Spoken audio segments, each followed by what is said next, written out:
Coming up on Mountain News at 6, we take a look at how much safer Kentucky schools are becoming. Plus, a flood survivor gets the keys to her new home in Breathitt County as the lieutenant governor pays a visit. And a cold front looks to bring rain chances and breezy weather as we end the work week. Your forecast coming up as Mountain News at 6 starts now. Dedicated to Eastern and Southern Kentucky, this is WYMT Mountain News at 6. The number of officers working in Kentucky public schools is increasing, but more are needed. That's what the state school security marshal told Kentucky lawmakers in a campus security task force meeting today. Ben Wilcox also says Kentucky is doing a lot more than other states to ensure school safety. He says some mandates regarding locked doors have been met with almost 100% compliance. WYMT's Phil Pendleton has more on what lawmakers were told. It has been almost 6 years since the deadly shooting at Marshall County High School, and today Kentucky lawmakers were briefed on action plans put into place since the state law required officers on every campus and mandates regarding locked doors and security measures. We're still lacking, of course, numbers on our SROs and numbers on our mental health providers. But I do want to go over kind of the numbers for the SROs and mental health providers because we're not going backwards, we're going forwards, and I think that's very important. Of more than 1,000 school campuses, Wilcox says 758 are covered by SROs. 1 in every 306 students is covered by a mental health provider. And schools are very compliant in keeping doors locked. Exterior doors are closed. The check-in processes are where they need to be. Doors are closed during instructional time. We have emergency operation plans that are in place, threat assessment teams that are in place. And Wilcox also says that he went to a school campus in Parkland, Florida, where there were 17 students killed in a massacre in 2018. He says it was very surreal seeing that. And he says that they can learn and plan for the future and taking a look at what happened in the past. That school was frozen in time. The school will eventually be torn down, but it stays open to police and security officers. But I did see a lot of things that drove our legislation here in Kentucky that a lot of other states are going, we need this. Wilcox says districts that don't have enough SROs point to funding and personnel as the reasons. In Frankfort, Phil Pendleton, WYMT Mountain News. Wilcox also says 20 Kentucky systems have their own campus police forces.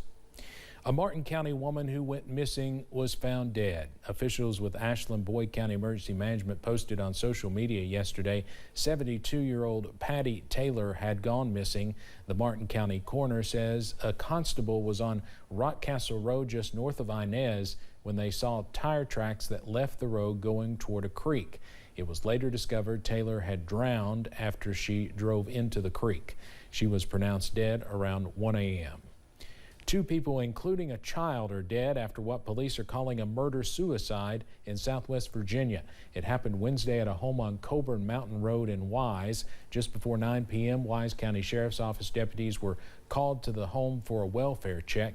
When they went inside, they found the homeowner, 43-year-old Joshua Gardner, and a young child dead. Their bodies were sent to the state medical examiner's office for an autopsy. A Southwest Virginia man is set to spend a decade in federal prison for his role in a drug case. A Lee County Circuit Court judge sentenced Michael Stacy of St. Charles to 10 years in a Virginia penitentiary yesterday. The Lee County Commonwealth's attorney said the ruling came after Stacy was convicted of charges of possessing more than 10 grams of meth with the intent to distribute it. One woman is facing several charges following a raid earlier this week. It happened around 5 p.m. Tuesday in the premium community of Letcher County. Officers from multiple law enforcement agencies served a search warrant at a home there. Inside the home, officers found more than 400 grams of fentanyl along with other drugs and nearly $2,100 in cash. Krista Blankenbeckley was arrested and taken to the Letcher County Jail. 2 people are behind bars or back behind bars in Pulaski County. Yesterday, a deputy with the sheriff's office received a tip about the possible location of one person they were looking for at a home on Chandler Street in Somerset. Police found Judy Hendricks at the home, who already had a probation violation warrant out on her. They were also looking for Christopher Hendricks, who had escaped from work release in April. He was at another home on High Street in Somerset. Deputies were able to arrest him as well. A man wanted in 2 states has been caught in Kentucky. The Pulaski County Sheriff's Office received information yesterday about Cody Schneider hiding out in Pulaski County. Early in the morning, deputies went to a home where Schneider was staying on Fairview Road in Science Hill. They did not find him there, but later received a tip about him hiding out near a barn close to the home in the afternoon. Schneider was arrested and taken to the Pulaski County Detention Center. Police in Lawrence County are looking for a vehicle related to a theft that happened in the area around Food City and AutoZone in Louisa. Take a look at the picture there on your screen. Officials with the Louisa Police Department say the vehicle is believed to be a light-colored Dodge Caliber. If you have any information about this case, contact Greg Fugit, the chief, at the email address you see there on your screen.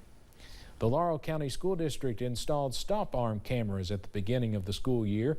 The mission is to capture vehicles that violate traffic laws around buses. WYMT's Chandler Wilcox tells us how the cameras have made an impact so far. Administrators say the stop arm cameras have been active so far this school year. We're seeing the violations, but we're also seeing people react differently to the stop arms. Each violation is reported to Hale. We log those on to our daily dispatch report when a driver has a violation. Hale said they have been able to successfully capture the front and back of vehicles that have violated the law, and then that is when the Laurel County Schools Police Department comes in. Very serious violations, and we're intent on getting them down to zero. Smoot says they have been successful in identifying vehicles through the cameras and have written citations. This week we have started mailing out citations for the people that we have witnessed through the camera system violate the law. Through the already successful cameras, administrators hope progress continues. Anytime those lights are activated, a child's life is potentially in danger, and that's why we need the public to react properly to those rules. Administrators say education announcements have helped inform the public of rules as well. In Laurel County, Chandler Wilcox, WYMT Mountain News. Chandler also spoke to Floyd County School District administrators about educating the public on bus safety today. Transportation Director Wes Halbert said, quote, when on a 2 or 3 lane road, traffic should stop going both ways. On a 4 lane, only the traffic moving in the same direction of the bus must stop.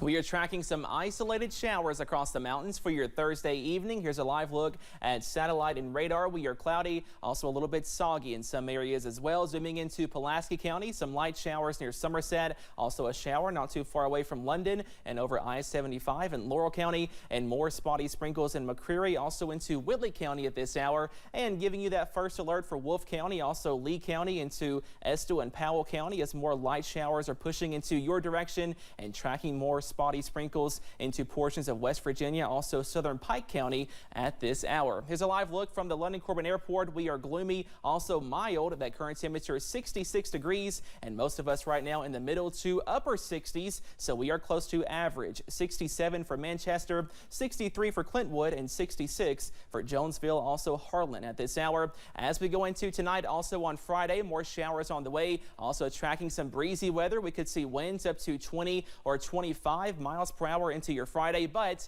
some improving weather on the way for the weekend, also into next week. Those details coming up in just a few minutes. Steve? Cameron, thank you. Folks gathered in Breathitt County to celebrate a flood survivor getting a new home out of the flood zone. Lieutenant Governor Jacqueline Coleman was among those in attendance and handed the new homeowner her key. WYMT's RJ Johnson was there. Rebuilding homes after the July 2022 flood hasn't been easy for some folks in the region. Thanks to the Team Kentucky Fund, the Housing Development Alliance was able to rebuild new homes out of the flood zone. Rhonda's house is the 16th house for a flood survivor that we've completed, and we've got 11 more, so that's 27 houses that are being built or have been built across the region. HDA Executive Director Scott McReynolds says they are helping welcome a new flood survivor home. So we're here to celebrate the new home for Rhonda and Danica. They were flood survivors, and they've been, like displaced, and now they're getting to come home. Lieutenant Governor Jacqueline Coleman was there to hand Rhonda Whitaker her keys. She says seeing this firsthand means a lot. It's worth celebrating every time a family gets to move into a new home, and so Rhonda and her daughter Danica get to do that, and so to be able to be here to celebrate that with them and to pass the keys to them on their new home was a really special moment, and I'm so honored to be able to be here with them today. Saying it's a beautiful example of how they will continue on the road of recovery. And that's been the most helpful thing to the folks who are doing the work on the ground, is to know that all of the donations made from people across Kentucky and across this country are being put to such good use, and today is a perfect example of that. In Breathitt County, RJ Johnson, WYMT Mountain News. Whitaker says she lived in the quicksand community before being flooded. She and her daughter lived in a rental property for nearly a year before moving to this one. Breathitt County was not the only county the Lieutenant Governor visited in eastern Kentucky today. Coleman was also in Owsley County, presenting more than $1.2 million in that area. The money will go toward repairing roads, supporting cleaner water efforts, and local nonprofits. You can read much more about this on our website at WYMT.com. Southwest Virginia is receiving nearly $1 million for its tourism initiative. The Appalachian Regional Commission is awarding the area $980,000 through partnerships for the Power Initiative. The money will be invested in 18 counties, 4 cities, and 51 towns in the area. Congressman Morgan Griffiths said in a release in part, quote, "This workforce initiative will help boost economic development in the region." Well, we are tracking some cool and gloomy weather on Friday, but the 70s are on the way by next week. That first alert forecast coming up. Plus, a groundbreaking ceremony for a new Veterans Affairs Center is held in Hazard.